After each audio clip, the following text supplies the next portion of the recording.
Welcome to B.A.Showoff, the Dance Lifestyle Podcast. I'm Becky. And I'm Alexandra. And whether you're a dance coach, dance parent, or a dancer yourself, this is the show for you. Come join us in our final episode of our 3-part series with Stacey and Taylor from Varsity Spirit. Let's go, show-offs. Can we talk a little bit, speaking of different competitions, a little bit about Worlds? Oh. So, that was one of the questions that we had asked in our Google form was, somebody had asked for us to, talk a little bit more about Worlds and how that process is. We were talking a little bit before that, all the years I've been doing dance team, I've never looked at Worlds, and now I am, and she said looking at Worlds. And the main reason why I've never done it is because, oh my God, season ends in February, and it's like, oh, thank God. Yeah. And to continue to April, that's a lot. So it is a long season. It is. Yeah. And just to clarify, do you mean like ICU, that one? Yeah. Or Worlds, the USASF Dance Worlds? Well, I guess both, because people are asking about, Yeah. So they are two totally separate events, and they aren't owned or under Varsity, neither one of them. So we can touch on it. But ICU, International Cheer Union, is, think elite of the elite for cheer and dance. Now, in an international sport platform, it is for the dance called performance cheer. And so that is the category that you would see pom, hip hop, and jazz fall under, is performance cheer. So that's like international platform. That's what we're all doing. But yeah, that is, in a short version, one team per country per category. USASF Dance Worlds is still is all-star based, and also just but tons of countries come in. You have to qualify, you have to get a bid to Worlds, but you can have multiple teams from each country in all of the divisions. So one is like only one USA team, and one is multiple, and all-star, and only it goes senior and open, but they all like run in conjunction, because a lot of the teams that go to Worlds also represent their country in the ICU. So that's sort of where you see that. But I am the USA Cheer performance cheer dance director, so oversee hip hop, pom, and jazz for the youth hip hop, or the youth, junior, and premier team. Or this, the senior team, I guess. What's the difference between the junior and the premier? Because age-wise, it's kind of the same. Yeah, so that's a great question. Junior is what you might recognize as like high school age level, and then premier, or like for the higher level, is technically 16 and up. So, in the past, I think the only high school team that has done Eisenhower 2018. They're the only high school that has ever been selected for that older age group. But not to say that another high school can't. You just have to make sure you're falling within those ages, because high school, sometimes your freshmen don't fall within that, because they might have a young or a late birthday and all of that. So you have to look at the age. And when you think of an international scope, it's, every country is choosing it in different ways. So their submission process would be different. So that's where it's age brackets rather than college, high school, middle school, like we would see at and it's just our like, nationals. What's really cool is ICU is recognized now by the the International Olympic Committee, so the IOC. And then within that, USA Cheer got recognition from the USOPC. And that happened probably, I want to say 3-4 years ago, or maybe 5 now. But it's the Olympics. We have a seat at the table. And that's really, really cool to see and be a part of. I was an athlete back in 2012, and then I took over the program in fall of 2016. So 2017 was my first championship.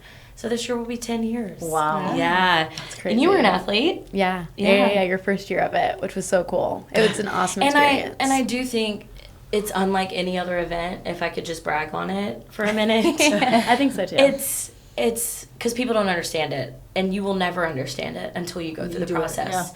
There's nothing like being in a place and representing your country in something that you love to do. And wearing USA across your chest. I mean, you are, like, it is the most unreal thing I've ever been a part of. And I've won a national championship at the college level with University of Memphis. I have done all of that, but I still talk about my medal with USA. So yeah, it's such a supportive environment. Like at UDA Nationals, you're so used to it being like head-to-head competition with the teams that you compete against every year, and you know the history behind it. But then you get down there, and it's really everyone wanting to put forward their best routine, and there's a whole cultural exchange on the first night, which is always really memorable because you get to see meet people from other countries and have that same passion that you share with them. A lot of trading different items, little trinkets, little like flags, little sombreros. I laugh because the year that we did it with Kentucky, we didn't have anything with us for it. Like I don't know why, or we probably way did. More now. Yeah, but so I remember there was like maybe Mexico asking us, they're like, can we just take your warm-up? Yeah, can we have that? And we were like, oh, I have to wear this all week. So I mean, you come in with better props and everything to share, but it was just so sweet to get to connect with people from other countries, and again, that supportive aspect where like it's really encouraging to see every country get better and better every year, and the exposure like within the United States for it has been incredible. Just since I've taken over from 2017 to our submissions now is crazy, and just how many people are interested in doing it. So I love that about it. It's growing like in the USA as in a sense of like I want to be a part of that. Yeah. So really cool. Why isn't there a jazz category in the junior and the youth? Yeah, great question. Technically, and again, there's like very strict rules. So for hip hop and pom, you have to floor 16. There's no like, oh, I have 16 on my team and a girl gets sick. No, 16 people have to be on the floor or you're disqualified. 16 minimum? Minimum. 24 max. And then for jazz, it's 18 minimum. Have to have 18 minimum on the floor, 24 max still. And the reason is for like there's a lot that could go into it, but just other sports and other categories that might be trying to get into the Olympics, differentiating the sport and what that looks like. But for youth and junior, it's really hard for some countries to floor that many people. And I would say hip hop and pom are the more popular in those other countries that they're able to bring over. I wouldn't say it's like never going to happen. Yeah. But it's just not a category right now. Yeah. Yeah. Good question. Yeah. We're excited to see the evolution of that. Yeah, me too. And something happened one year where it was gone, jazz was gone, and then it was back, and it was with that caveat of there has to be 18 on the floor. Yeah. And do you guys ever just pick teams, or is it always like teams give submissions? So it's always a submission. Like you always have to have an application process, and a committee looks at that score sheet, and what the ICU score sheet is very different from what UDA does or NDA or any other event producer in the US. So knowing what their score sheet looks like, what they're looking for, because they have something in mind and a goal that they're trying to get to. Yeah. And that is to get into the Olympics. And so what is going to take them there? Whereas like UDA, we want that creative freedom. Not that ICU puts you in a box, but like again, there is a goal in mind, and they're trying to achieve that, and there's a certain look and image that they're going for. Yeah. But with UDA, like we're not going to the Olympics, like the brand. So it's like again that creative freedom, and all that to say, there was a lot of talk with Minnesota and. Why did they change their routine? And they shouldn't have done that. And there's also international judges on the panel too, which I think is another layer to it that we don't see at our events here, obviously. But you need to have a routine that appeases anyone who speaks any language and is from any cultural background. Right. So that's where you see a little bit of differences. And so does the panel give feedback? Like, do they say, we want you to do this, we want you to change this? Do they do things like that? Or because I mean, the submissions are so early in the season. And absolutely. So that's the cool process. Is the submissions for youth and junior are early. That gives you time to evolve, and obviously, once whatever competition you are going to, whether it be UDA or any other event. Then you could probably take a little bit of a break and then pick those practices back up for the event. I remember when St. Thomas More did it for youth pom, or I'm sorry, junior pom. And I was like, Jenny, give them spring break. They're kids. Like, let them go to the beach. And she's like, are you sure? I am not giving them spring break. So opposite. And I was like, give them their spring break.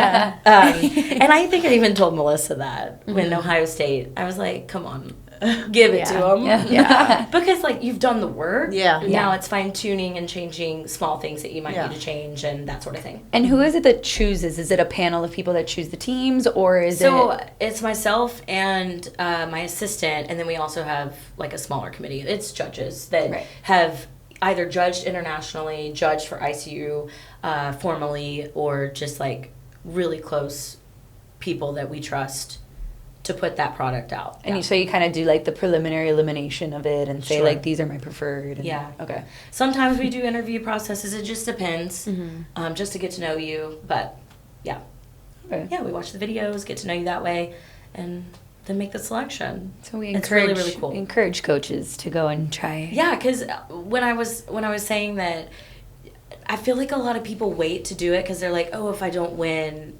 UDA Nationals, I don't need to apply. That is not the case. Cannot be further from the truth. Yeah. Such a different score sheet. Such a different score sheet, and there are so many talented teams in the United States.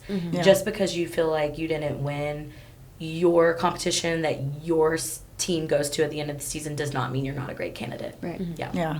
No, and I really think that it's a whole different, like, view. Like, it's like if you went to this competition, you went to this competition. Yeah, you talked about it earlier. Yeah. It's nice to have, to have that different, like, panel and in a whole different setting. Yeah. So you never know. I mean, I waited because I think I was, I didn't want to go through all that. But I think it's going to be a lot. So you're saying you're submitting? Yeah. We get chosen. That's a lot.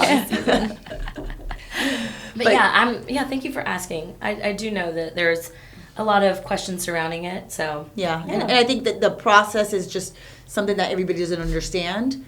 And so, they don't even, like, look into it. They just think it's so hard. Like, I thought for many years it was a bid. I just called people. Like, they were like, oh, listen, you did great. Why don't you do it? Oh, okay, I got it.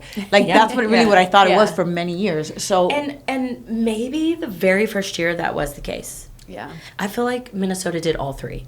Pom, jazz, and hip hop that first year. Yeah, no, 2009. 2009 was the first year, but Cincinnati did it. Yeah. Oh, yeah, you're right. And then 2010. I'm telling you, she is a time capsule. I don't know how everyone does it. It's just years. Fact check me. Yeah. But Cincinnati did compete at jazz routine there. Yeah. And it was good. Yeah. And I think that's why I have such a great, or not great, some people are like, that's a terrible perspective, but what I think is great perspective is, like, on this whole NSSC and DTC is I've been around the elite of cheer, and they have been around the elite of dance, and the camaraderie, the respect, the, like, the cheerleaders love dancers. Yeah. The showcase at ICU I'll never forget. Yeah, so cheer and dance, supporting each other, and you're like, wow. Yeah. I mean, to be, you all understand what you're going through. Yeah. And so all that to say, I feel like I have that perspective from a broader scale. And in my time with UDA, I was the college director. So again, UC and UDA college work cohesively together for summer camps, and they're more integrated at the college level. So not to say everything we're going to do at the high school level is going to be like that, but this is such a cool opportunity to be a part of. And I think that, like, you'll never offer incredible and new experiences if you don't have the change. And change is scary, but we're all going to grow from it. And I think it'll just be a different perspective. Do you think that UDA would consider, if it wasn't a great experience, or if people, like, just really weren't happy, consider going back to? I have thought about that. Can I say that? Yeah. I mean, because everybody might be like, what, this is awesome. Or it could be like, what, it is a crazy to combine the two worlds. So I guess the verdict is still out on that. But I do think it's not going to happen. Like, just all the preparation that has been put into place. I And if you're down there and you see things and you're like, you just scan that QR code on that lanyard. Like, let people know in real time, because we love to fix things with Disney. They're so helpful. They really are. Yeah. Like, they are also sort of the magic behind the madness and the chaos. And they're amazing. And they are. We love them. So all that to say, like, if you see something and it's not right or you're not feeling taken care of, like, we want to hear about it. There's people sitting at a computer watching it all come in. So let us know, because we want to fix it. And I know you brought up college earlier, and we were like, we'll talk about that. Foreshadowing. The crowd control especially. So that event has become a spectator event. Like, Absolutely. Just the sheer coverage, and like, people fly in, like high school kids. And considering this last year, TikTok was banned on that day. I think it also. My goodness, you're totally right. It was crazy. It went out at like 10 a.m. that morning. And like, people were crazy. So there was somebody sitting next to me that was like, me and my dad like decided yesterday to come, and like flew from like I don't know where, like Michigan. Well, there was someone from Australia. There was, and they were like, we came because we knew we weren't going to be able to watch it on TikTok. So we came and we made the trip here, and I was like, you guys are crazy. So a little backstory. Bill Seeley loves dance. And he's the CEO of Varsity, and he just like loves what dancers do. And he was like, dancers should end the night, and like, dance should be the final show. And we were like, that sounds great. Right. Like, who wouldn't want to be the finale? Suddenly we were like, maybe not. We kind of like the morning. We said, done by 1. Done by 1. Yep. So I remember being there at the judges' stand, because again, I'm overseeing UDA and helping the judges and helping just logistics, and Catherine and Melanie, and we're all there, and we get there an hour and a half before the doors open, and there's people already lined up. And I was like, okay. It's like mom. My mom is like, my at the mom door. too. My mom was like, you go up there and save me a seat. And I was like, Mom, like, I'm working. But she found her way. Wait, one time my mom showed up in a blazer. Like, she showed up so professional looking that they let her in. This is the first year of the arena. They thought she was a judge? They thought she was a judge. So they let her into the wrong area. Like, you're giving people ideas. It was just the nice security. I can see you too. So she got lost in that whole bottom ring and was like walking around looking for the spectator. She's like texting me. She's like, I have no clue where I am. I'm like, I bet she was like, Taylor Shoop's my daughter. She did one time wear my backpack from staff that had my name on it, and she was like, somebody recognized me from staff. I'm like, they saw the backpack. They saw, they knew, the backpack, which she's awesome. But she's the biggest fan. To ease anyone's mind that is coming to College Nationals this year, it's not going to be like that. Dance will not be the finale. We will be the kickoff, baby. Bright and early at 8 or 8:30 a.m. So what we found was clearly dancers are committed. We show up. We're going to sit our little booties in that seat, and we're not moving. We're not moving. And I don't care that I have to... I'm going to love watching this cheer routine, because I'm waiting on that next division. Well, and I felt it. Like, there was... I remember it was a Tennessee parent. And I'm not saying that they did anything wrong. Yeah, I know. But they were fine. They were fine. They were doing exactly what they needed to, honestly, due to the circumstances. But they were sitting right in front of me, and I was in the lower levels.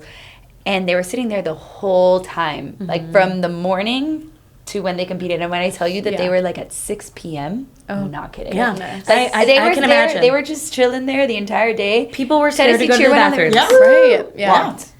People were scared to go to the bathrooms. That should not happen. Like, I think that part of the problem is that there was a soccer tournament going on as well. And they came in because it was raining. It was raining. And so, like, all these soccer kids were in there. So I don't know if there's a way of we're ready. Yeah, you need a wristband that you paid to get into this venue for this event, not soccer. Right. And I mean, I even remember, because normally what I would always do is like, okay, I'm waiting for like X amount of teams to go, and then I'm gonna go practice with my kids and whatever. And I remember sitting there and I texted them and I was like, okay, so no practice. We're not moving. We're just staying up all night. And so they're like, okay. I know, and that's another thing that brings a lot of spectators for the dance dancers is our regional that happens the next day, which we love. That you're able to see all those amazing programs. But all that to say, dance is going back the way it was 2 years ago. So we will start in the morning, get our divisions out of the way, have our awards, and then like usually around that awards time is when like all those spectators for parents are showing up, and then everyone exits the dance spectators, and then some people do stay for cheer. But I will say, we learned literally the day, it was MLK Day. That Monday. Monday. Lots of reflection. Catherine and Melanie and Disney were like, this can't happen. Yeah, that was a hot topic for a while. But it had good intentions. We understood too many people. Yeah. We understood the logic of like, okay, alternating, giving everybody a chance to see like, things, and really, people are gonna be coming this year again because they're ready. They're ready. But everyone know that if you're a cheerleader, you don't need to. If you're there to watch a cheerleader, you don't need to show up. Please, it's early. Please stay home. Stay home. Sleep in. We will have our awards, and then everyone will get out. But I mean, there are truly people who are coming from everywhere. They want to see what is LSU going to do this year. Who would have thought that like that venue's not big enough? Yeah, right? It's huge, but it's not. It's not big enough. Here we are. And they didn't let people. I mean, obviously for safety reasons, not allowing people to sit on the stairs. Not like. That was crazy. Like I've never. Somebody was offered like $800 to take next to me, and I was like, we're all about safety. I'm like debating what I would do with that money. I know. There was a long moment where I thought about it, and I was like, no, I can't. Yeah. I can't do it. Then what do I do? Where do I go? I'll take it. Speaking of seating, the castle, the arena. I mean, not the arena. The milk house. What is it called? Field house. Yeah, it used to be the milk house. The State Farm Field House. Yeah, everywhere. It used to have a lot more seats. There was more seats. You feel like that? Yes, I feel like it used to have the floor. The floor, like there was more placing to sit. Now there's no seats really on the floor. So the reason is because Coral Reef, for example, you have Southwood, you have your JV, you probably have Lords that maybe come in and watch and support each other. And so the bottom layer in that venue has turned into athletes could run in and sit there. Mm-hmm. But then obviously, there's like the VIP, which really is only 5 to 8 rows. And then behind that, right in front of the judges' platform, is the spectator. So that's where all the spectators are loaded in and loaded out. Mm-hmm. So if there were seats there, like your athletes wouldn't get that priority. And again, like I want them to have that experience. I don't know. I don't think the fan thing really works because there really is not a lot of space back there, and so the parents are kind of like standing, trying to look over each other because they're kind of blocking. If it was like at a minimum at an elevated surface, it would be better. But I don't think that. I mean, I see the point of what they're trying to do, but I don't think that it really works. And if we put risers again, safety. People are going to be running and tripping and falling nonstop. Yeah. So. Like that's not an option. And then also if there was a single platform that was everybody had to step up on, then you're getting into the judges. Like we already have to tell people put the big heads down. That seating used to feel a lot more packed. Yeah. And it doesn't feel that. And when you're dancing on the stage and you're looking forward, you don't have that massive audience in front of you. The audience is to the side. I mean, I remember like the whole floor used to be packed. And there was nothing more exciting than that for the dancers to be there and they come out and everybody was like filled in. Now everybody's on the sides and you're not dancing that way. You're not dancing looking over. You're looking forward and it's kind of empty. It's not that excitement. So I don't know if there's something that they could, look into to, work on putting more seats there or making that so that it's. If it is a fan place that, any fans could sit there. It shouldn't just be like only the Corey people could sit there. Like I might want to go. Your parents would not feel that way. But they'd be fine sitting somewhere and just staying there. They would? Yeah. Okay. Yeah. I feel like some parents will be like, well, why can't I sit there?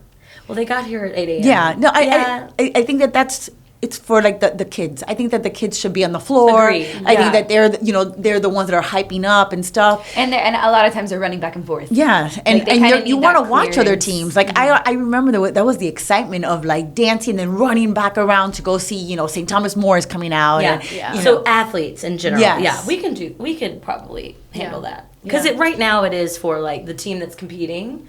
your JV and middle school and like any athletes that you have, but I do understand that if you're a school that may not have those feeder programs, you only have your 5 or 6 other, your parents. Alternates, and that's it. And so it's kind of like doesn't feel that excitement. Yeah. So, I can see that. Yeah. I low-key have probably the most important question of this episode. Oh my gosh. Maybe second, because college nationals was a really big one. Why do coaches still need to press play? We hate that. I actually did ask. So again. I told you that was an important question. It is. Yeah, I've been thinking about it too. You over there and you're like, Yeah, it's horrible. I don't press play. I tell somebody else. I'm like, I can't do this. Yes. Okay. So I know there's been conversation before where people are interested in submitting music similar to studio. And maybe you had this before at the competition, but I know in the past for UDA they had attempted to do that. So they had coaches submit their music beforehand. and way back in the day. Yeah. And I think, and even then I'm sure the event was a lot smaller than it is now. Yeah. But just getting everyone to truly get their music in was such a hassle. The correct version? Correct version. It would freak me out that a coach was like, "Are you sure? Which version did you get?" Well, And I know that I've gone to competitions before, and I could have sworn it was UDA, but I guess I was wrong. That you would submit your music, or you would have your music at the time it was like a CD. Yeah.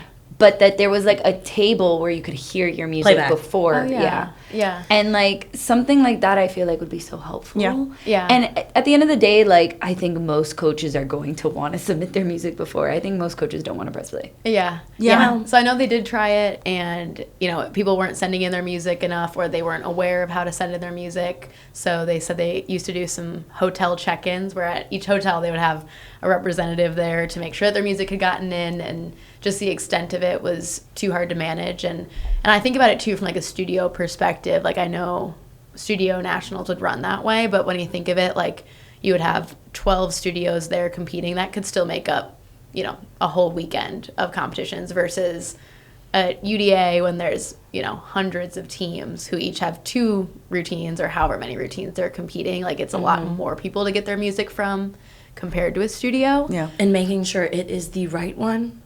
Yeah. And making sure We're all about, we don't want to make an error. Yeah. Yeah.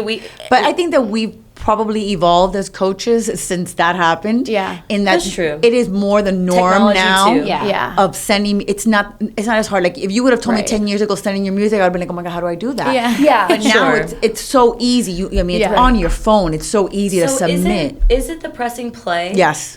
Or is it or is it like you having to sit there? Because I will say that is that sucks. I think it's a little bit of both. And to be honest, I also feel like even me having to stand there and like there's been times where like the speaker system isn't great. And I remember that there was I remember it was with you.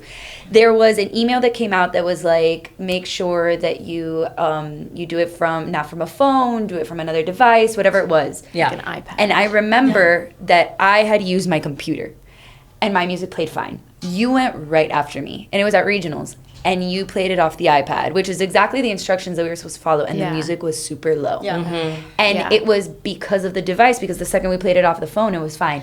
And now with that 30-second setup Apple's getting rule- us, you guys. Yeah. Apple, they are. Yeah, and It depends on if you got a knockoff dongle, Yeah. or one from Apple. I truly believe that. And don't get me wrong, I think that that's also something that like you can't anticipate. I know. And like I know that it was probably because there were some times where people were playing it off the phone and it was doing the same thing, but it is like, your performance. right? Like, you work all and year. I now get we're it. being Totally. deducted for things like more than 30 seconds getting on the floor, and then if you have a music mishap, then that's Yeah. going towards that. So like I We think definitely take that more- into consideration. Yeah. The rules committee that are in every venue, they're looking at you at the music table when someone says, tell them go. And they're looking at that, and if there are issues, they have like 3 stopwatches up there. It's actually crazy how they like make everything work. But also, you guys know your routine the best, and you know if something's going wrong, and you know if someone's getting sick on the floor, something happened and it's not natural, and you have the capabilities to stop it and be like, we gotta stop. Dancers hurt. You see that faster than we will see it unless they're like on the ground. And so that's also in place. And I think it's in some sort of like the music it's in the roles. But it is in there, and it's like, you have the capabilities. If someone's hurt, getting sick, like, that is when you would stop the music, because you don't want to carry on and make them go throughout the whole process, or someone's not being attended to in a timely manner. So it, again, I hate saying this, but like, everything we do and think about is more than likely because of the safety. But the playback, I'm not actually sure where that went. I don't either, but I liked that. Yeah, we can. That used to be nice. Yeah, I do remember that, because you see coaches over there like vibing. Right. Yeah. And it might be good for your nerves. But we can ask. Yeah, I think at a minimum, submitting the music would be really helpful. It really is, because you're talking about the phone. Something goes wrong with my phone. What if my phone dies? Like, what if my battery dies? I didn't even like, anything could happen, or my phone fell and now it's cracked and I can't like. You never know. And and we're there's so much going on. Like, what if I just so happen to forget to put it on airplane mode? Like, there's just so many things that go into play, and there's already so much stress on the coaches that just having that one thing of like submitting the music alleviates so much. Or your phone sometimes locks. Yeah. Like, the song's going in, and also after a minute it locks. Like, it's just little things. Anything could happen. And I think that the press play, it comes from like back in the day of the CDs. And you were scared to press play because what if the CD scratched? Or what if like, there was so many little issues that you just have PTSD with it. Yeah. So, submitting the music and it being there, and I can listen to it. Yeah, that's my song. It sounds good. Like, and this is it. Yeah. Maybe good. And maybe when you do your warm up, maybe not the warm up, the practice mat that you get Thursday. This is the music that's going to be played. Confirm it's correct. Yeah. And and at a minimum, that does also fall on coaches at that point too, because it's like, if I submitted the wrong music, that's on me. Yeah. Like, if the wrong song plays, that's on me. Yeah. It's stressful. That happened in my studio competition when I was little. The like uncut version. Oh no. So we stood up. We like bowed, and it was like still playing. We just like walked off. She didn't just stop. It was still playing. No, it was weird. Maybe they try it at regional competitions. Yeah. 1 year and see how that goes, and regionals are not as stressful, and see this is how it works, and they feel comfortable with it, and then maybe they'll feel okay about doing it at nationals. Even doing it at registration too, like saying, okay, so we got your music, listen to it, make sure it's fine. Like, there's a lot of times where I'm standing there at registration because whoever's registering has a lot of paperwork, so they're looking through things. I have 5 minutes to listen to my music, you know what I mean? So like, I feel like there's so many other times that we could like get that done, of like making sure that we have the right music and stuff. But I think at a minimum, submitting it before would alleviate so much stress. Yes. I would definitely want to take your stress levels down. Like, if you want to take it down, I promise that's the number one. I will say also, everyone needs to be conscious of how many times they're sharing their music, and the file being shared, and there is something to that. And the sound, it compressing and compressing. Audio. So always make sure whoever is editing your music, you get that file. And yes, if you need to share with whoever, you share, but the file that you're going to push play with is the file that you received from your editor. Does that? Yeah. And that should help with like the volume. Yeah, and sometimes it feels like it's sounding like it's in a box. The quality of it. Yeah. But as far as taking the stress off of you and actually having to push it, I don't know. We'll see about that. That feedback, Yeah. That would be very helpful. We love a feedback box. Consider that my best feedback. Okay. If you got anything if I from could this, have one wish, it'd be that. It'd be that. Okay. First wish, not having to press play. Second wish, crowd control at college. Okay. We love that. Yeah. And I think, for me, the last question, UDA Camp. So I know that for college, that's not a requirement. It's not a requirement for teams to go. And especially when it comes to a lot of the reason that especially colleges go to UDA Camp is to get material for the season. But now there's so many other resources to get that material. How does Varsity plan to keep up with all of that competition in getting that material and all of those things that are going to be given to these teams? Yeah. From a college or a high school standpoint? I think college is the one that's more, because for us it's mandatory to have it's the credentialing process that you need. So we, at the end of the day, we're going there regardless. It's the easiest to get your credentialing. Yeah. Correct. It's the easiest way. So most teams are going to end up choosing to go in high school. But for college, especially since it's not required, how are you planning to, like, keep that competition up? Well, we, on the UDA side, I'm not sure that I don't know that we'll ever make it mandatory for a college program to come. I'm not going to say never, but it just hasn't been, I know that it's like that with some other events that we run and that I help oversee, but they're also getting bids that way on the NCAA and NDA side. And so that is a way for them to get, like, college bids to nationals. But the way the bid process works for college at UCA and UDA is it's based off of prior results from the championship year. So, and then with that, some caveats and what have you. But we want camp on, like, college curriculum director. I've been in that role, and then also just seeing it evolve. We want it to be, like, a stepping stone for their season, just like we do. And we don't want the stress of, like, trying to get that bid at camp. And it also takes the stress off sometimes the instructors, you know, and, like, you're really able to connect with the athletes and give them that incredible routine that they need for, like, their game day. I mean, they walk away with some really, really awesome material. And I would say our material has really, really grown, and just, like, just the fun of them, and just the game readiness of them, the excitement around them, and, like, how we maneuver them and showcase. And we've definitely continued to try to evolve the specific classes that we offer. So like, for example, a few years ago, we look at the trends that we're seeing within college dance teams, and specifically, and a lot of the people who work on curriculum are coaches, so we kind of bring forward some of the, you know, pain points that we see within our season, and we're like, okay, how could we have a class that is geared toward this specific moment that we're seeing in our athletes throughout the year? And then we'll, you know, curate a class toward that, and we look to continue to shape those classes every year, so that no matter what year a team is coming to camp, especially on that college side, they're having a different experience every year. So as much as, yes, there's that consistency and that same feeling that they leave camp with, there's different elements that keep athletes on their toes, keep coaches on their toes, where they're like, oh, okay, this seems fresh, and, you know, we can feel a difference in this. We see that they're following different trends.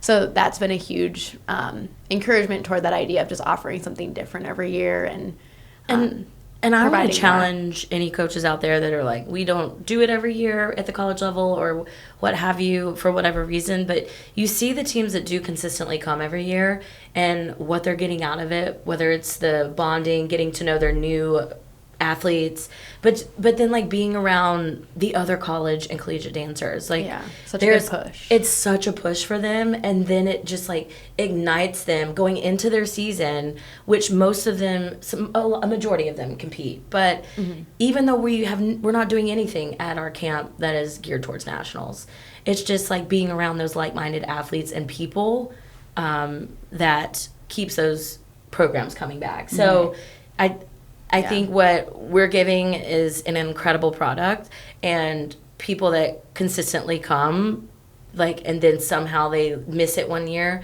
they do want to come back. They do miss that part. So some people love it. Some people say, I don't need it. But I truly believe in what we're doing. Well, I will say that the past 3 years or so, camp has been a much better experience for my kids. Oh, yeah, that, great. Like, the routines that they're, and I think part of it is going to the elite camps. The master I think the master classes have been so beneficial. Like, my kids really like taking class from, like, a college coach and, you know, stuff like that. I think that's amazing. But even the routines that they are learning are so much better than what they used to. Like, they used to learn routines and they'd be like, we're never going to shout out Hannah Keithley or Dallin now. Yes. But definitely, awesome. I think that and I don't know how that is in the regular camps, but definitely in the elite camp. We've noticed that the routines are much better. That they're much stronger. They're stronger. They're more like challenging. routines that we would be using, and you know, maybe I'm not going to use the entire routine, but hey, for pep rally, we might use this section. That 45 seconds. Yes. And even the music is better. Like, you know, I know it's still covers. But we shouted out Hannah, but Hannah is our curriculum director and for high school and college, and I mean, that girl spends an astronomical amount of time on these power tracks, all the music providers, just like finding the right pieces and like what's current, but then what's just she's done an incredible job, and like the people that she's bringing in for the routines, we have them in the manual and give them choreography credit, so you can always look at that, but there's definitely more variety of choreographers, I think, coming into right now. Like, there's some that are more from that pro background. Like, they maybe coach a pro team, or, another person who might coach a current college team or a high school team. So I love that. I think Hannah has done a really good job of bringing in different perspectives so that we often choreograph the routines in pairs, so you're normally partnered up with someone else, and you work on that piece, and it's fun when you get paired with someone that maybe you're not as familiar with, so you can learn more from each other. Yeah, and it's just all vibes. We're vibing over there at choreography. It is a really cool experience. I think that we've talked about it in a lot of our podcasts, how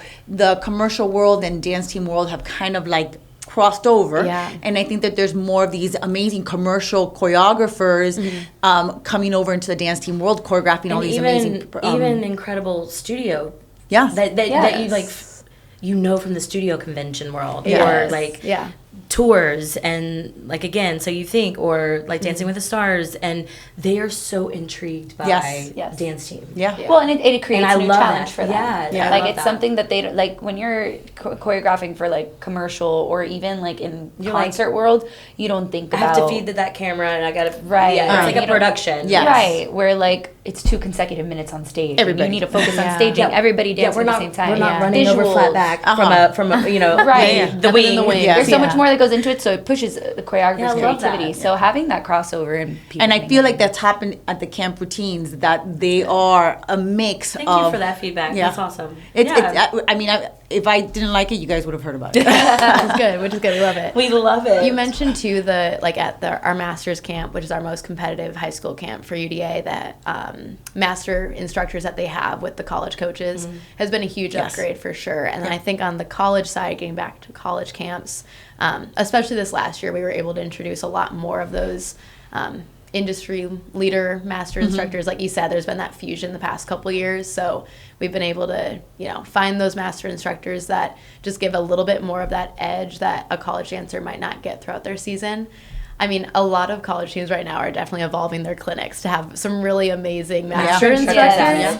But I know for a lot of teams, like I think of my college experience, there wasn't always like that time where we just had to do a master class just within our busy schedule from football, basketball, competition, everything you're prepping. So I've loved that at our college camps, we've been able to advance those master classes, because I know it means a lot. Because we've been doing it for years. Athletes. And we've done them, and we've been able to enhance them over the years. Bringing in fresh new look and take, and and really, classes are awesome. When you're in college, you don't get to take those classes anymore. So you miss it. So I think for the camps, it is a great way of having the teams come. Hey, look, you're going to get these master teachers and that you're not going to get throughout the year. And also, which CLI studios and just the partnership and with them, with Varsity, it's going to be incredible. Like really fun things coming down. Oh, so, cool! Yeah, excited. Yeah, so it's I can't give you much tea there, but you can drop a little bit of that. But just like the amount of teachers and instructors that they have, and the way that we can give your students and athletes those exposure, and I don't know, we're excited. So we're excited. Can't wait. I'm dropping CLI out. You heard it here first. You heard it here. Hey. Hopefully everybody tunes into this one. You've got all your questions, no? I have all mine. You have more? I don't. But y'all are awesome. I just want to say thank you. I think I told you this off camera, but just being able to see you guys take this platform and educate athletes and coaches, whether they're new or they've been around. Like we are dancers, and we are dancers first, and we want to have these conversations with all coaches. So for you to be able to allow us to have this platform, like we're super grateful. Oh no, we love it, and that's why we did this for for coaches and for dancers, and you're doing a great job. Thank you. I love listening. And our purpose was educational based. We didn't want it to be about dance gossip or anything like that. We wanted it to be to talk about things that coaches need, dancers need, parents need, and that was our main goal. So we're really glad that we were able to bring you on to help us educate all dancers, coaches, parents out there. Yeah. Keep it up. Thank you. Yes. Thank you so much. And for all our viewers, thank you so much for being with us today. We hope you enjoyed our session with our Varsity Spirit reps. And if you like what you heard, make sure to subscribe to our YouTube and follow us on Instagram. And if you have any questions or suggestions, make sure to click on the link tree in our bio and fill out our Google form. Thank you guys. Bye.